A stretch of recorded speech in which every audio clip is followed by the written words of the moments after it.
Bonjour à tous, voici le message que le Seigneur a mis sur mon cœur pour ce dimanche. Mais avant, prions.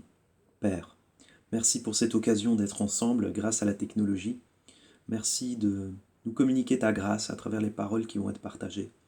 Merci de révéler ta présence, ta sécurité, ton espoir à chacun d'entre nous à travers ce qui va être partagé. Merci Seigneur pour qui tu es et pour ce que tu vas faire dans le nom de Jésus. Amen.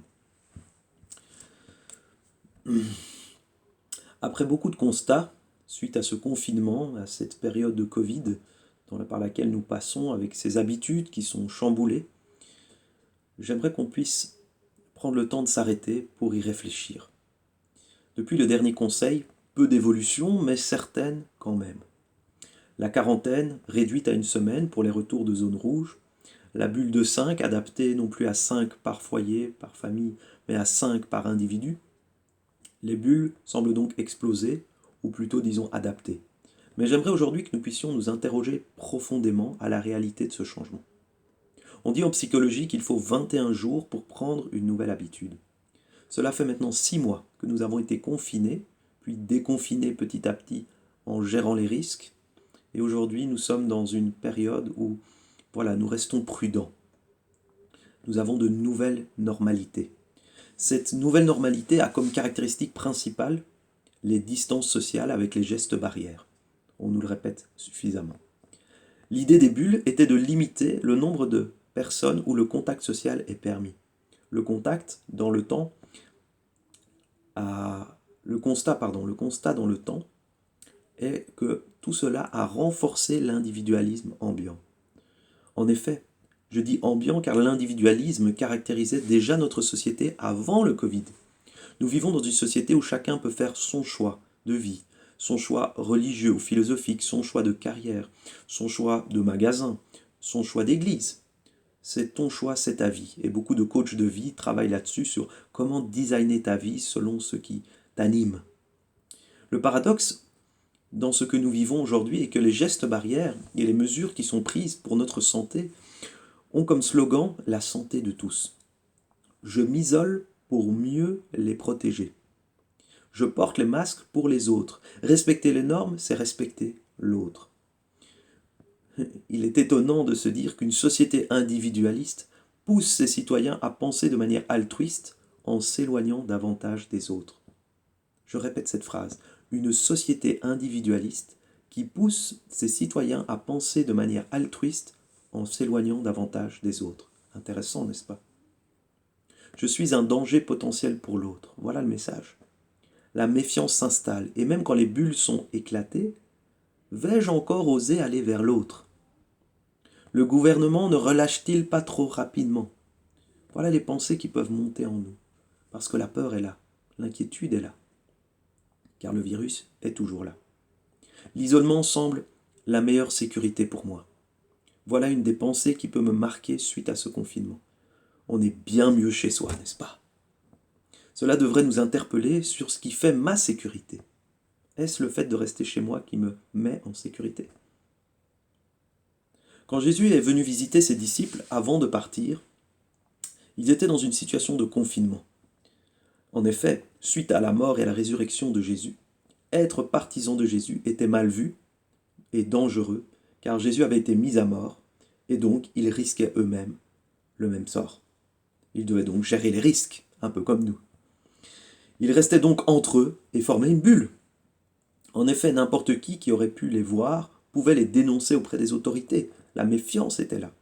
La mort les attendait dehors. Ils pouvaient aussi se dire, on est mieux entre nous.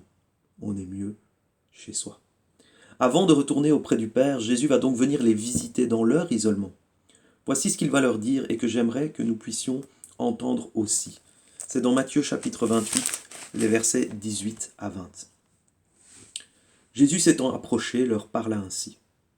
Tout pouvoir m'a été donné dans le ciel et sur la terre. Allez, faites de toutes les nations des disciples, les baptisant au nom du Père, du Fils et du Saint-Esprit, et enseignez-leur à observer tout ce que je vous ai prescrit.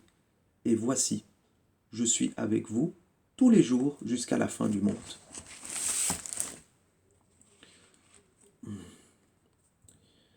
Jésus leur rappelle leur sécurité.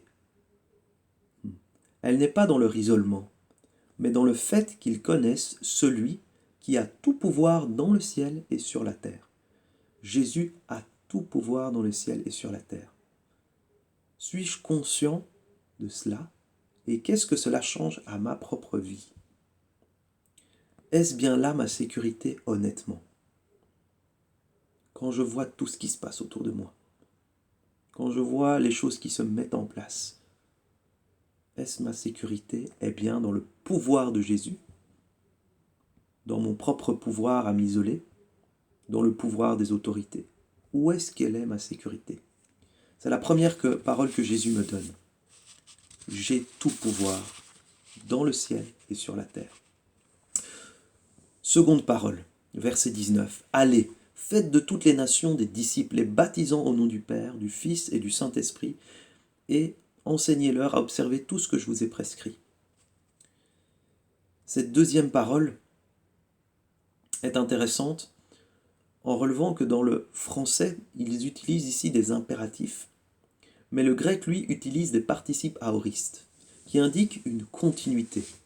On pourrait traduire tout en allant, tout en vivant, au quotidien, dans un mouvement de vie, dans le mouvement de ta vie, voici ce qu'il faut faire. Comment donc répondre à cette grande commission quand le monde se met à l'arrêt? Arrête le mouvement. Jésus nous challenge au mouvement, et dans ce mouvement à être témoin, à faire des disciples et à leur communiquer l'enseignement de Jésus. Est-ce que le confinement, l'isolement, m'a arrêté? Suis-je toujours en mouvement? Ou est-ce que j'en suis personnellement? Dans le mouvement qui me reste, dans ce qu'on me permet de faire, suis-je un témoin? Qui est le dernier disciple que j'ai formé? Au final, aller, c'est quitter sa bulle personnelle pour aller à la rencontre de l'autre, même avec les distances sociales, car c'est au final non pas se rapprocher physiquement seulement, mais surtout rencontrer l'autre dans ce qu'il vit, ressent, expérimente, le découvrir dans sa différence, afin que lui découvre la différence qui m'habite, le Dieu qui est en moi. C'est permettre que l'espoir qui m'habite rencontre le doute, la peur, l'inquiétude de mon prochain, afin qu'il puisse sortir de son propre isolement dans lequel un plus grand mal l'enchaîne, le péché. Et derrière le péché, le poids de la loi, de la culpabilité, la peur de la mort, car le salaire du péché, c'est la mort. Dans un monde qui a peur de la mort, qui rôde, nous connaissons celui qui a vaincu la mort. Quelle bonne nouvelle, n'est-ce pas? Celui qui a tout pouvoir. Qui n'a pas envie de rencontrer un tel espoir aujourd'hui, honnêtement? Suis-je moi-même convaincu que Christ est plus que vainqueur? Car si je ne suis pas convaincu, si ce n'est pas par une ferme assurance, il m'est impossible de parler autour de moi, ou sinon sans une grande conviction. Et donc la deuxième parole de Jésus que je nous laisse, c'est 4 verbes. Allant, faisant, baptisant, enseignant à observer. Un mouvement. Troisième parole, c'est la fin de ces 3 versets et du chapitre 28. Et voici, je suis avec vous tous les jours jusqu'à la fin du monde. La dernière parole de Jésus se veut encore rassurante. Je suis avec vous tous les jours. Suis-je conscient à nouveau de sa présence dans mon quotidien?